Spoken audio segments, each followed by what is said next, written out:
mid-February 1943, Sidi Bouzid, Mamoun Ahmad, mid-February 1943, Sidi Bouzid, Tunisia. The captured M4A1 Sherman tank rolled to a stop in the desert sand, its American star still visible beneath the hastily painted German cross. Officers from Heavy Panzer Battalion 501 gathered around this prize, notebooks already in hand.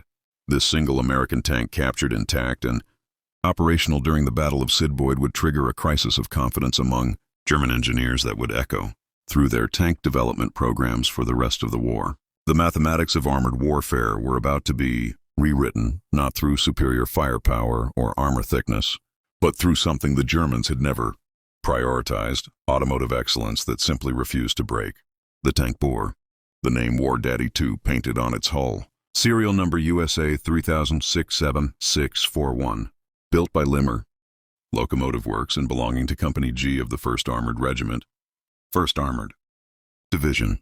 Personnel from a German reconnaissance unit drove this Sherman 350-kilometer across North African terrain to the port of Sfax, a journey of 4.5 days. Every kilometer revealed something that contradicted German assumptions about American industrial capability. The engine never overheated. The transmission never failed. The final drives maintained consistent performance. German tank crews, accustomed to frequent mechanical stops, even on short movements, watched in growing unease as this enemy vehicle simply worked without complaint through terrain and conditions that would have disabled their own equipment. At the port, War Daddy 2 was loaded onto a cargo ship bound for Germany. The Army Weapons Office had issued explicit orders. This tank must reach the testing facility at Kummersdorf, intact and operational. German intelligence had received fragmentary airy reports about American tank production, but seeing the physical vehicle made those statistics real in ways numbers on paper never could. The Sherman represented mass production at a scale Germany could not match, built with automotive engineering principles Germany had not mastered. As the ship steamed northward across the Mediterranean, Wehrmacht engineers prepared testing protocols that would reveal truths they had been reluctant to face about their own limitations and American capabilities. Spring 1943, Kummersdorf Proving Ground, Brandenburg, Germany. War Daddy 2 rolled off the transport rail car bearing the designation for Zugfahrts 259 and German license plate WH058941. Test engineers had already stenciled armor thickness measurements and angles across every surface of the tank, marking it with precise notations for their comprehensive evaluation program. The German Army Proving Ground at Kummersdorf, located 25 kilometers south of Berlin, served as the primary testing facility for both German and captured Allied equipment. Here, meticulous engineers measured, tested, and analyzed everything from track tension to transmission efficiency, documenting their findings in exhaustive technical reports. The Sherman was about to undergo the most comprehensive automotive examination German engineering could devise. German test engineers conducted the initial inspection with teams of specialists from multiple technical branches. They photographed every component from dozens of angles, measured every clearance with precision instruments, and documented construction techniques that seemed impossibly straightforward compared to German methods. The transmission caught immediate attention from powertrain specialists. Where German tanks employed straight-cut gears requiring precise tolerances and frequent maintenance, the Sherman used herringbone-cut gears that distributed stress across multiple teeth simultaneously. This design standard in American automotive manufacturing since the 1930s provided exceptional durability with minimal precision requirements. German engineers had considered herringbone gears too difficult to mass reduce, given their industrial capabilities and workforce training. The Americans had been manufacturing them by the thousands. The testing began with basic automotive trials designed to stress every mechanical system under controlled conditions. Engineers drove War Daddy through obstacle courses designed to replicate battlefield conditions, measuring fuel consumption, monitoring engine temperatures, and recording transmission behavior under varying loads and terrain conditions. After each trial, they disassembled components to examine wear patterns, looking for signs of stress, inadequate lubrication, or design weaknesses. The results contradicted everything German tank doctrine had accepted about the necessary trade-offs between performance and reliability. The Sherman performed adequately in every category and excelled in the one metric German tanks consistently failed: operational endurance without maintenance intervention. The powertrain examination revealed design philosophy. differences that explained much about American versus German approaches. The Sherman transmission featured 5 forward speeds plus 1 reverse with synchronization in gears 2 through 5 that eliminated the need for double clutching during normal operations. This made the tank nearly as easy to drive as civilian automobiles requiring minimal specialized training for drivers. German tankers, by contrast, spent considerable time learning complex double clutching techniques and careful throttle management to avoid damaging their transmissions. The Sherman's design accepted that ordinary soldiers with basic automotive knowledge would operate these machines, while German designs assumed highly trained specialists would be available. The Continental R975 radial engine in this particular Sherman demonstrated remarkable tolerance for varied operating conditions. Engineers noted that the engine maintained consistent performance across temperature ranges that would have caused German engines to overheat or lose power. The cooling system, though simple in design, proved highly effective. The air filtration system handled desert sand without the frequent clogging that plagued German tanks in North Africa.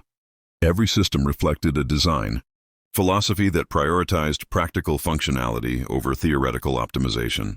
June 6th and 7th, 1943, Hillesleben Artillery Range, Reichs Minister Albert Schar arrived to preside over a major armament conference, attended by leaders from the armaments, industry, and senior Wehrmacht officers. The demonstration program included hill climbing trials comparing German and captured Allied tanks. War Daddy II sat alongside the latest German designs, including a Panther ASF Diam tank fresh from production and a Ferdinand tank destroyer representing Germany's most advanced armored fighting vehicle technology. Schar, responsible for German armaments production and personally accountable to Hitler for results, needed to understand what American industry could produce and how German designs measured against enemy equipment. The demonstration would provide answers neither Schar nor German tank designers wanted to acknowledge. The Sherman climbed the test slope smoothly, its manual transmission with 5 forward gears synchronized from 2nd through 5th, shifting without hesitation. Its engine maintaining consistent power delivery throughout the ascent.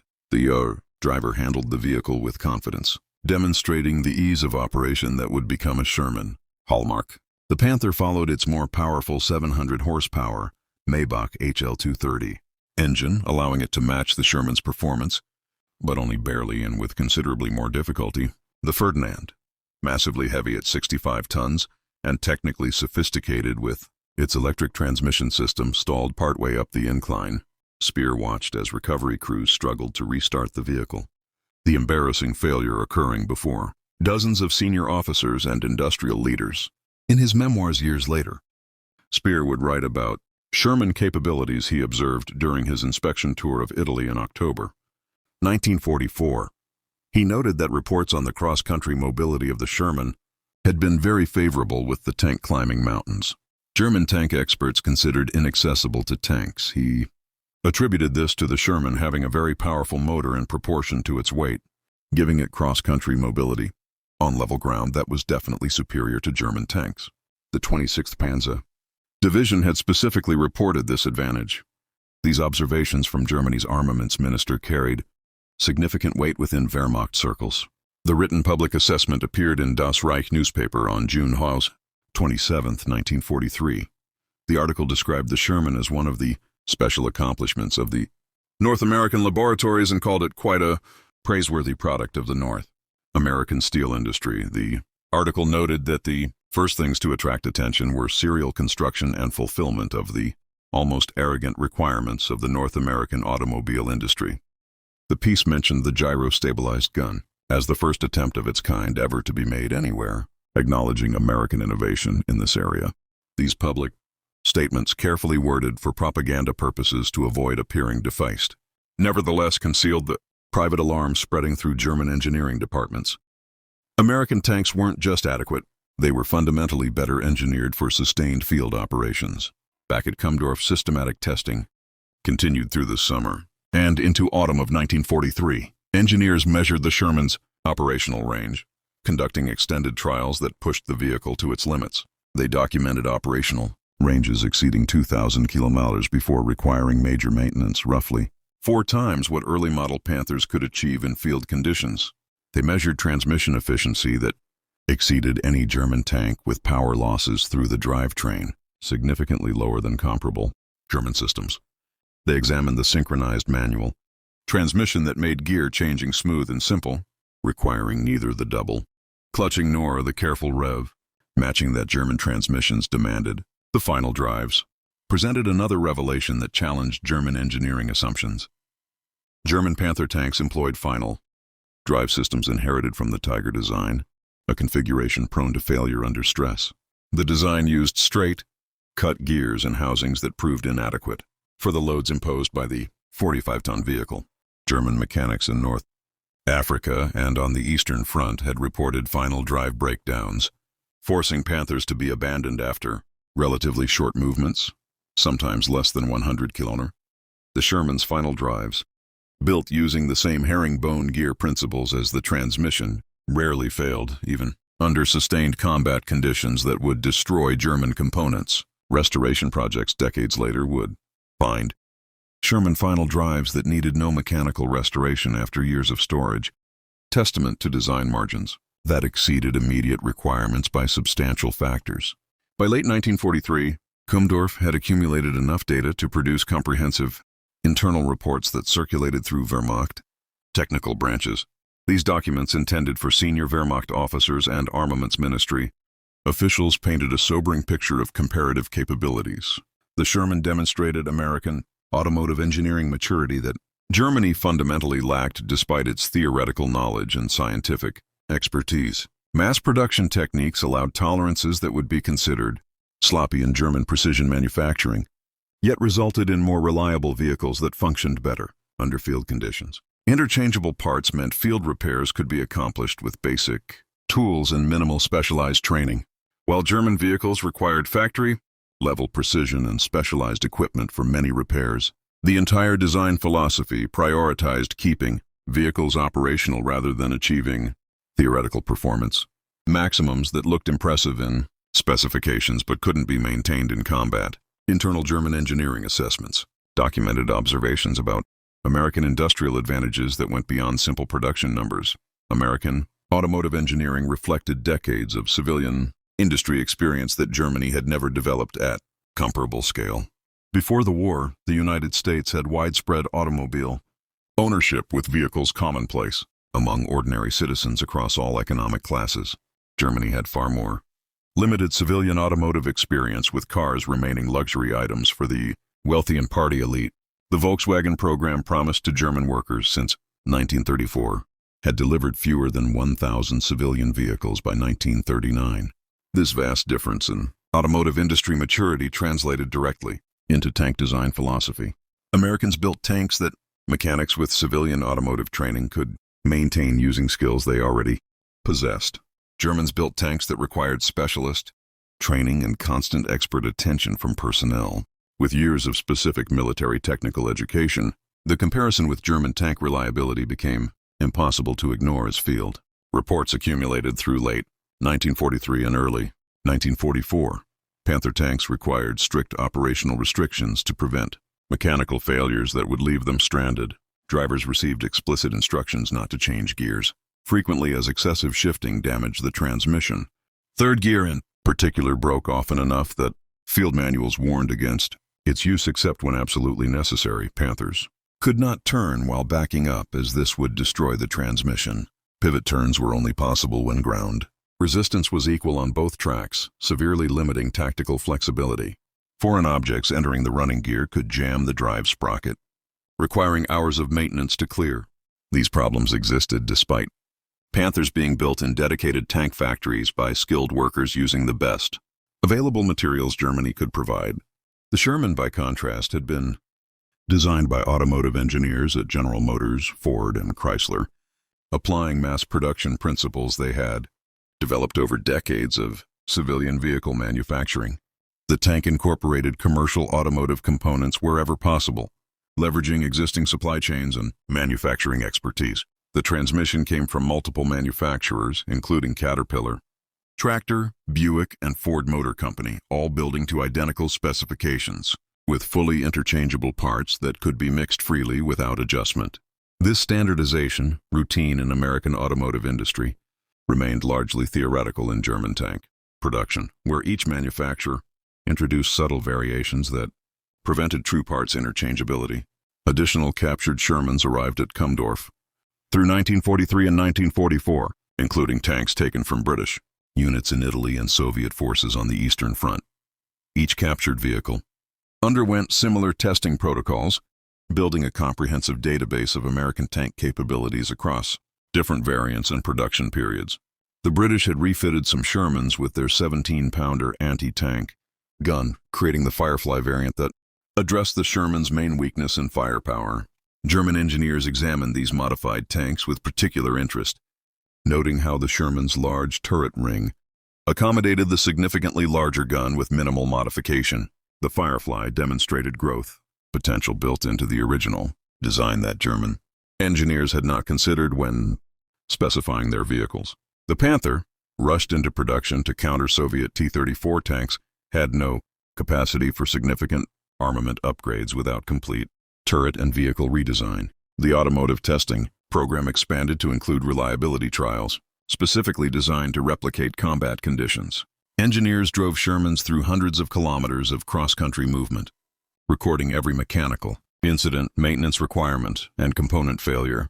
They compared these results with field reports from Panther and Tiger units operating on the Eastern and Italian fronts. The numbers told an unambiguous story about comparative reliability. Panther operational readiness averaged below 40% through most of 1943, with some units reporting catastrophic rates as low as 20 to 25%. Individual Panther battalions documented periods when fewer than 1 in 5 tanks were actually capable of combat operations. By comparison, Sherman tanks maintained substantially higher operational availability across all theaters. Specific data from German field reports documented Panther reliability problems in devastating detail. In July 1943, during Operation Citadel at Kursk, Panthers achieved only 16% operational readiness, with mechanical failures eliminating more tanks than enemy action. By December 1943, readiness had improved to only 37%. February 1944 reports showed 37% operational. April 1944 reached 50% operational. The tank incorporated commercial automotive components wherever possible, leveraging existing supply chains and manufacturing expertise. The transmission came from multiple manufacturers, including Caterpillar, Tractor, Buick, and Ford Motor Company, all building to identical specifications, with fully interchangeable parts that could be mixed freely without adjustment. This standardization, routine in American automotive industry, remained largely theoretical in German tank production, where each manufacturer introduced subtle variations that prevented true parts interchangeability. Additional captured Shermans arrived at Kummersdorf through 1943 and 1944, including tanks taken from British units in Italy and Soviet forces on the Eastern Front. Each captured vehicle underwent similar testing protocols, building a comprehensive database of American tank capabilities across different variants and production periods. The British had refitted some Shermans with their 17-pounder anti-tank gun, creating the Firefly variant that addressed the Sherman's main weakness in firepower. German engineers examined these modified tanks with particular interest, noting how the Sherman's large turret ring accommodated the significantly larger gun with minimal modification. The Firefly demonstrated growth potential built into the original design that German engineers had not considered when specifying their vehicles. The Panther, rushed into production to counter Soviet T-34 tanks, had no capacity for significant armament upgrades without complete turret and vehicle redesign. The automotive testing program expanded to include reliability trials, specifically designed to replicate combat conditions. Engineers drove Shermans through hundreds of kilometers of cross-country movement, recording every mechanical incident, maintenance requirement, and component failure. They compared these results with field reports from Panther and Tiger units operating on the Eastern and Italian fronts. The numbers told an unambiguous story about comparative reliability. Panther operational readiness averaged below 40% through most of 1943, with some units reporting catastrophic rates as low as 20 to 25%. Individual Panther battalions documented periods when fewer than 1 in 5 tanks were actually capable of combat operations. By comparison, Sherman tanks maintained substantially higher operational availability across all theaters. Specific data from German field reports documented Panther reliability problems in devastating detail. In July 1943, during Operation Citadel at Kursk, Panthers achieved only 16% operational readiness, with mechanical failures eliminating more tanks than enemy action. By December 1943, readiness had improved to only 37%. February 1944 reports showed 37% operational. April 1944 reached 50% operational. May 1944 finally achieved 78%. These figures represented the percentage of Panthers that were actually capable of combat operations on any given day, with the remainder broken down awaiting parts or undergoing repairs. The progression showed gradual improvement as design flaws were addressed, but even the best Panther readiness rates never matched what Shermans achieved from initial production. By December 1943, the pattern had become undeniable to any objective observer examining the data. Engine lifespan for the Sherman diesel variant exceeded 3,000 km under proper maintenance. Panther engine lifespan barely reached 1,000 km, even after improvements addressed the worst early problems. German reports from March 1944 documented that improved Panther engines achieved service life of 700 to 1,000 km, presented as a success. This improvement merely brought Panther engines to roughly 1/3 of Sherman diesel capability. Sherman transmissions required minimal maintenance between overhauls, with synchronized gears that made driver error less likely to cause damage. Panther transmissions demanded constant attention and frequent repair, with third gear failures so common that drivers learned to skip from second to fourth gear to avoid using the problematic ratio. Sherman final drives operated reliably under conditions that routinely destroyed Panther final drives within 100 to 200 km of operation. Field reports from German units using captured Shermans reinforced the Kummersdorf testing data with real-world operational experience. German mechanized units desperate for reliable vehicles as their own tank. Infantry degraded eagerly employed any captured American tanks they could obtain intact. Unlike Soviet T-34 tanks, which Germans modified extensively before use, Shermans entered German service without changes. They didn't require modification because they worked correctly, as designed, with no fundamental flaws that needed correction. German tank crews who had experienced multiple mechanical failures in their own vehicles found the Sherman's reliability remarkable and frequently commented on it in letters and reports. Reports from panzer regiments noted that Sherman operators could focus on tactical considerations and combat effectiveness, while Panther and Tiger crews constantly worried about reaching the battlefield without breakdown or completing missions before mechanical failure immobilized their vehicles. The 10th SS Panzer Division captured 12 M4A3 Shermans at Hellesheim in January 1945 during Operation Nordwind. These tanks had belonged to the American 43rd Tank Battalion and were captured intact when their crews abandoned them during the German assault. The 12 Shermans were formed into the 13th Company of the 10th SS Panzer Regiment and served in combat operations for the remainder of the war. These tanks served as reconnaissance vehicles and mobile reserves, roles that required sustained movement without maintenance stops and reliable mechanical performance. German commanders recognized what Kummersdorf testing had proven years earlier. American tanks could be relied upon to function when needed.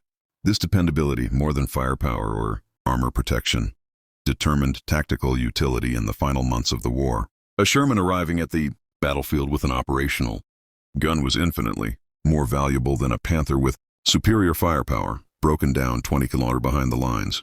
January 1944 brought expanded testing programs as Wehrmacht forces retreated across multiple fronts, and additional captured equipment reached Kummersdorf. Engineers examined the M4A1 with the Continental R975 radial engine, documenting its characteristics and comparing it to other variants.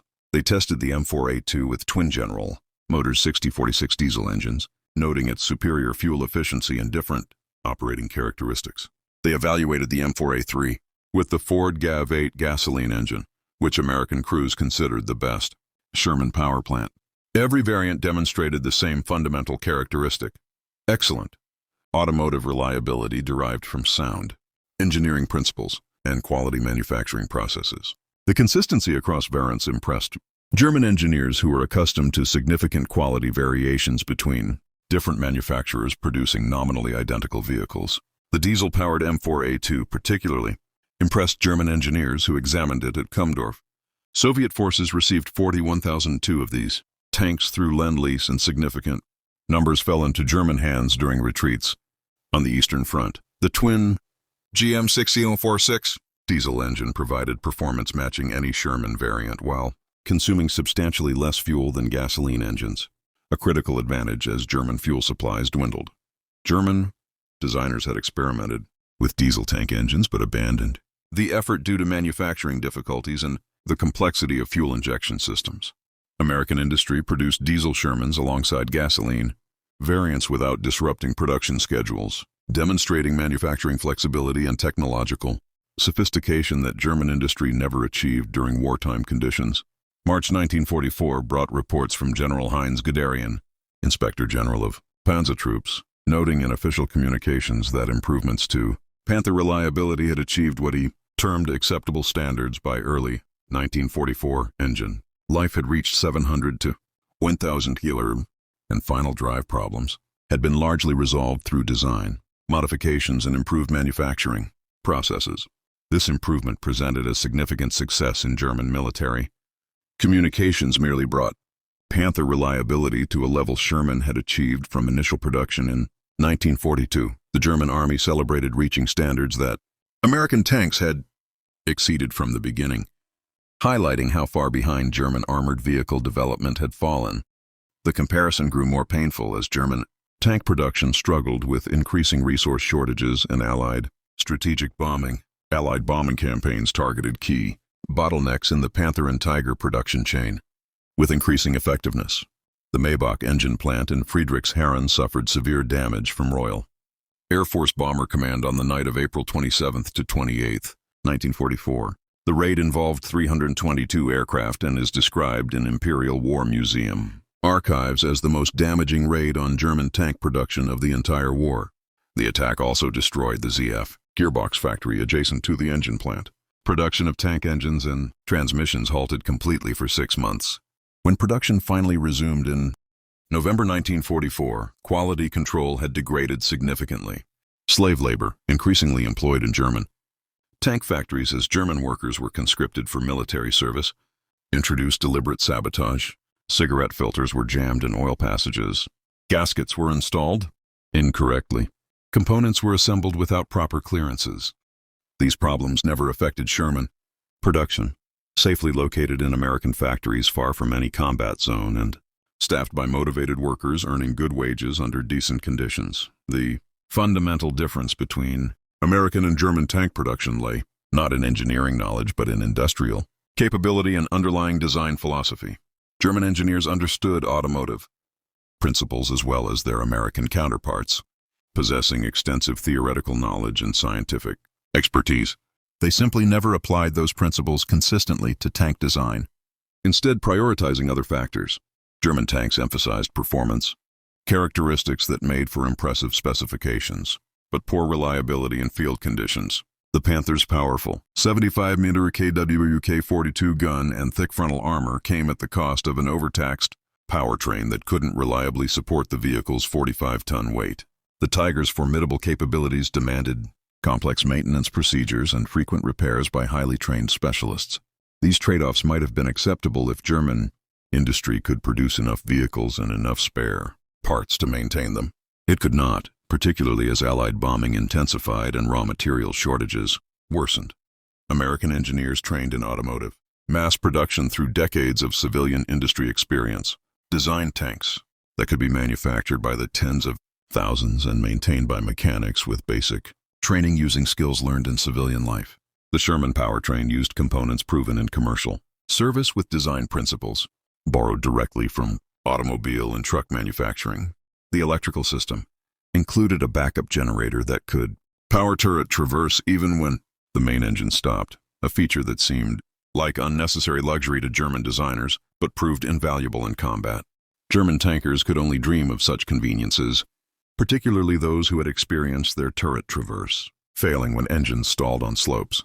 These features didn't appear in German technical specifications because German designers had never considered them high priorities compared to armor thickness and gun power.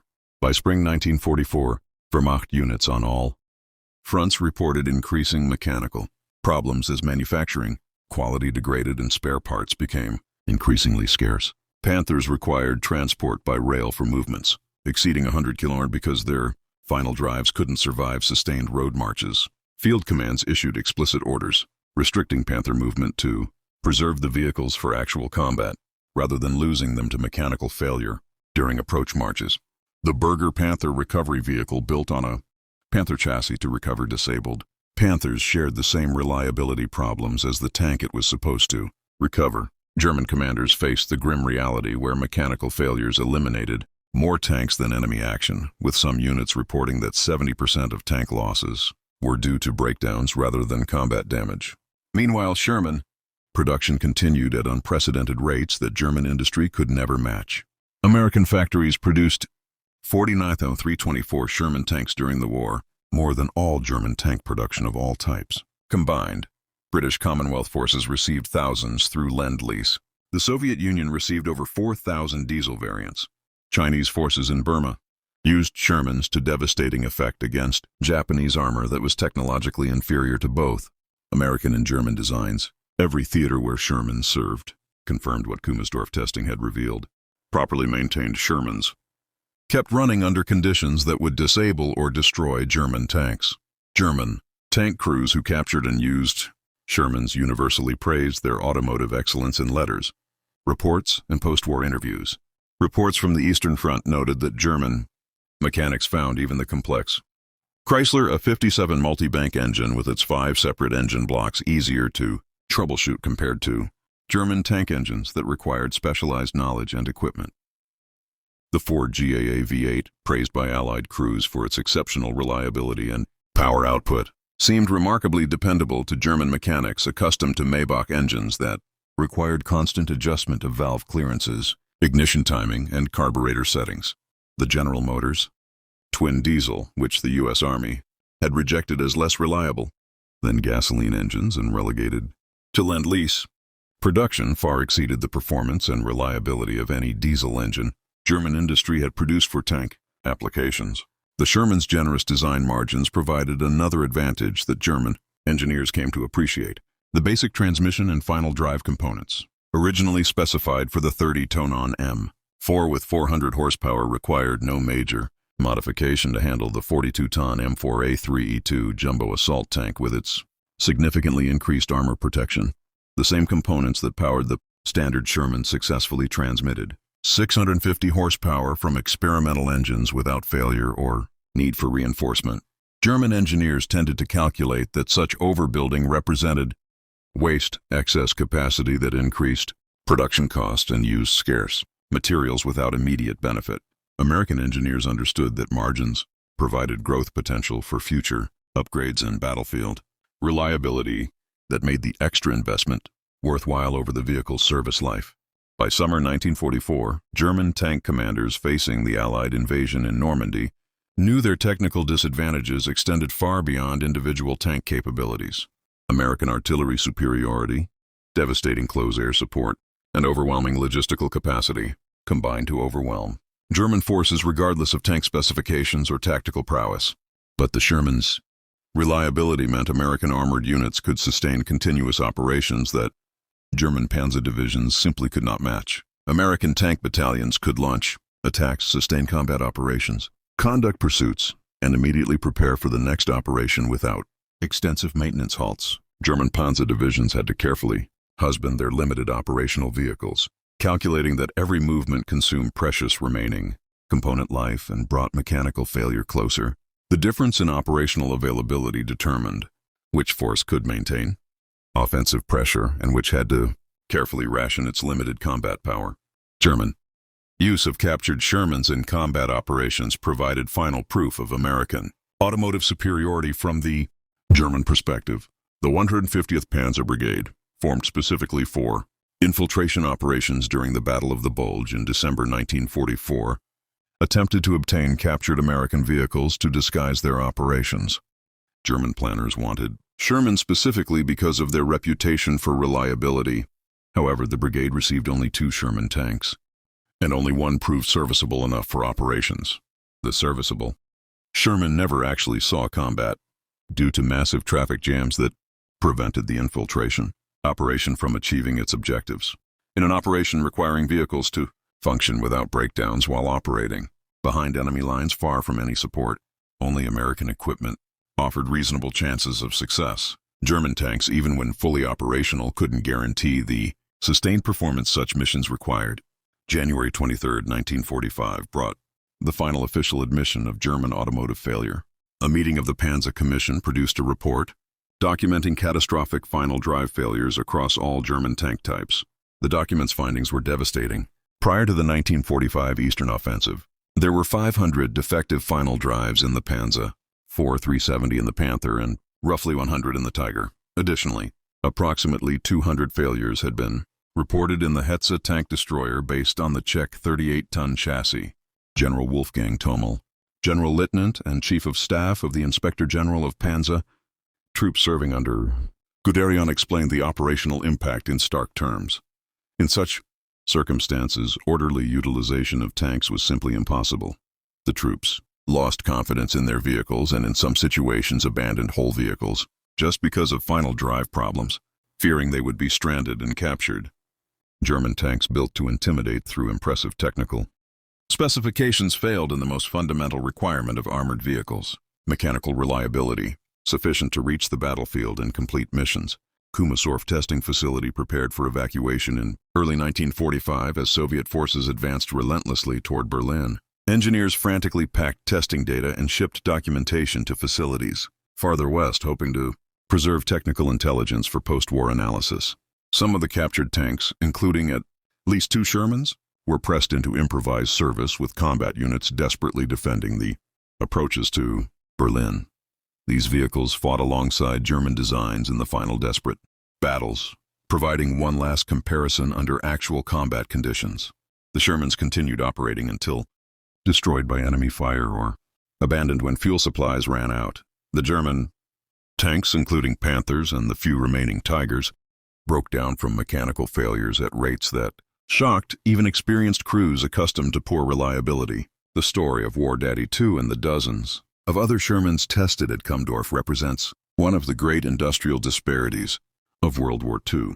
German engineers working within an industrial system that prioritized theoretical perfection over practical utility produced tanks that looked impressive on paper but failed in sustained field operations. American engineers applying decades of automotive manufacturing experience to military requirements produced tanks that lacked technical sophistication in many areas but worked reliably under conditions that defeated German equipment. In armored warfare, as in most military operations, the weapon that functions when needed beats the weapon that might be theoretically superior if it could reach the battlefield and complete its mission. Post-war analysis by American and British intelligence organizations confirmed what German testing at Kummersdorf had revealed. Systematic examination of destroyed German tanks found mechanical failures as common as combat damage as causes of loss, final drives broken from stress, transmissions seized from inadequate lubrication or operator error, engines burned out from overheating or oil starvation. The German obsession with individual vehicle superiority and impressive specifications had blinded them to the critical importance of reliability and maintainability. They built tanks that no conscript mechanic could maintain without extensive specialized training, powered by engines that demanded constant expert attention from skilled technicians, supported by a logistics system that collapsed under the accumulated strain of supplying countless unique parts to scattered units. The lessons learned through testing at Kummersdorf directly influenced German tank design thinking in the post-war Bundeswehr of West Germany. Germany entered World War II with technical advantages in many weapon systems, possessing scientific knowledge and engineering expertise that exceeded most opponents. However, Germany lacked the industrial depth and manufacturing sophistication to maintain those advantages through sustained mass production while simultaneously fighting enemies on multiple fronts. The United States entered the war with weapons that were less technically sophisticated in many respects, but possessed industrial capacity to manufacture them in overwhelming quantities while continuously improving quality, reliability, and performance based on combat feedback. This industrial approach, perfectly exemplified by Sherman tank design and production, proved far more effective than German technical sophistication applied to small-scale production. The United States produced nearly as many Sherman tanks as Germany produced tanks of all types combined, while also producing enormous quantities of every other weapon type, supplying allies through Lend-Lease and maintaining the highest standard of living among all combatant nations. This economic performance, impossible to match for Germany even before strategic bombing intensified, decided the war's outcome as certainly as any battle. The mathematics were simple and brutally clear when examined objectively.